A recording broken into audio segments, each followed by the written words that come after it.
अशोक चव्हाण यांच्या राजीनाम्यानंतर आता त्यांच्यावरती टीका होते। अशोक चव्हाण स्वतःचे 12 वाजून घेतायत।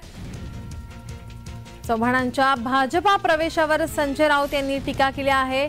अशोक चव्हाण भाजपामध्ये प्रवेश करणार आहेत। पक्ष प्रवेश आजच होणार आहे आणि त्यावर आता संजय राऊत यांनी टीका केली। तर अशोक चव्हाण 2 वेळा निवडणूक हरल्याने फरक पडत नाही। नांदेड आता कुणाचा बालेकिल्ला राहिला नाही। संजय राऊत यांनी चव्हाणांवर हल्लाबोल केलाय। आणि आमचा संबंध माननीय उद्धवजी आणि त्यांचा संबंध होता अत्यंत जिव्हाळ्याचा होता।